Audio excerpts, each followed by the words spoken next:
Hi, very good morning to you. In this video, we are going to talk about how we can encourage a student to take a more active interest in the community.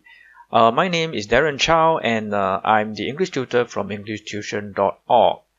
Now, when I first encountered this problem, I was having some primary school students, and eventually they got promoted to the secondary school level.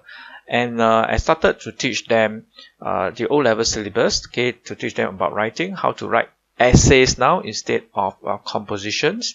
So what I observed was that these students were having problems generating the content for their essays. So when we are working with compositions, when they're in primary school, compositions are mostly just creative stories.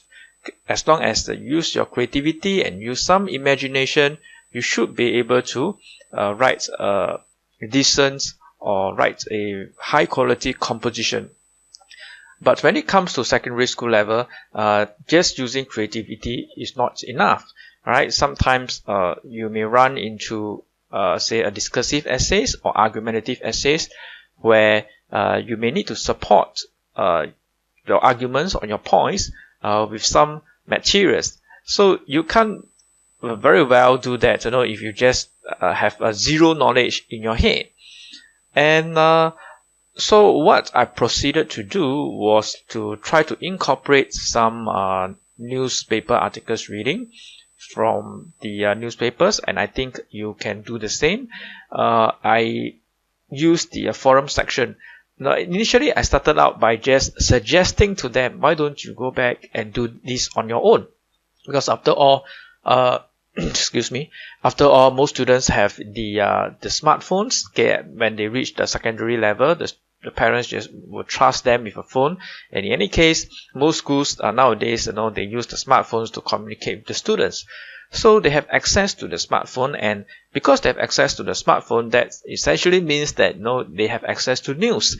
And my recommendation to them was that why don't they use the smartphone and on their own, right? Just go to read some news and try to focus on the forum section, because the forum section contains many letters that are written by fellow Singaporeans, and some of these letters are written by their peers, right? Secondary school students do write into the forum section to discuss about the current issues that they're facing, and a lot of these issues are things that are relevant to our lives. And I think secondary school students, when you go to a high level, you should open your eyes and be more observant to what is happening around you, right? Try to take an active interest.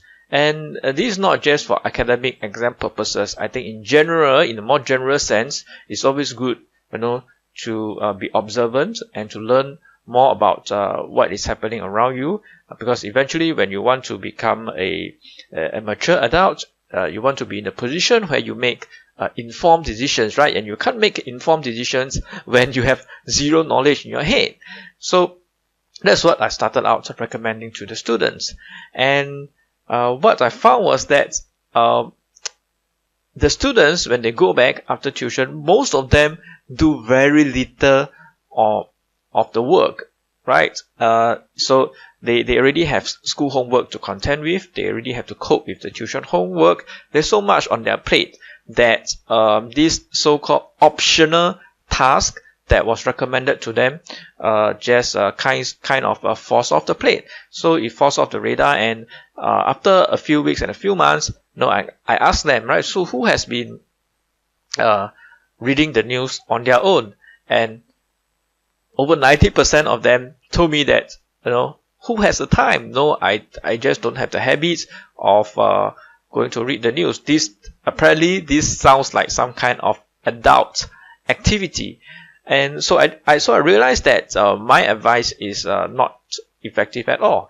And that is when I decided that, okay, if that's the case, why don't I try to incorporate some of the newspaper reading in my lessons? But I'm very mindful that because the lessons that I have, right, once a week with each student is very precious, right? I don't see the child that often, and I have a lot of things that I want to cover. I have to cover language work. I have to cover grammar. Yes, even when they're in secondary school, I do have to cover grammar so that they don't lose the grammar. Okay, I have to cover the syllabus stuff, right? I have to focus on each individual component and make sure that they're able to do the component well. And having to cover all that, I'm really running out of time to cover certain components like oral, right? And I would like to have more time for that. And if I am to throw in the newspaper reading into my lessons, then that will take up even more time. So what I've decided to do is that I won't do it so frequently, right? Maybe once every 2 months or once every 3 months. The idea is to get them started, right? The idea is to not to make them rely on just coming to tuition lesson for news. So I'm able to guide them and hold their hand during the initial period, especially when they are in the lower secondary, okay, and to talk about some issues that our fellow Singaporeans are concerned about.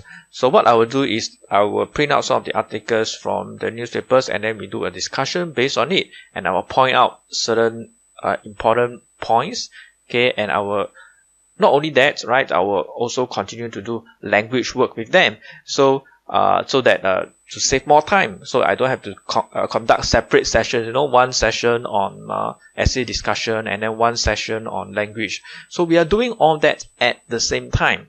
And I think over the course of 6 to 12 months, we probably have gone through like 2 to 3 news articles, and that is still better than nothing, right? And I hope that this will give them a very good platform, right, to jumpstart their newspaper reading habits, right? They need to read some news to find out what is happening in our sports scene, what is happening in our art scene, and what is happening, maybe even in our political scene. So just to get them interested and get them started, to read whatever they like, right?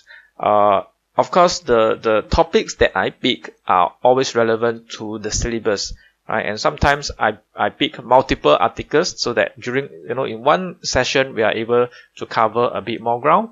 And I hope that, and I have seen, right, pretty positive results from these activities. So I hope that this approach or this content has been useful to you. So let me know what you think, whether you think newspaper reading is going to help the student or not. Let me know what you think in the comment section below. And if you like the video and the content that you have seen so far, and you would like to see more videos like this one, please subscribe to my YouTube channel or follow me on my Facebook page. There's also a Facebook group. I'll leave the links in the video description below. And that's all I have for you in this video. I'll talk to you soon. Bye.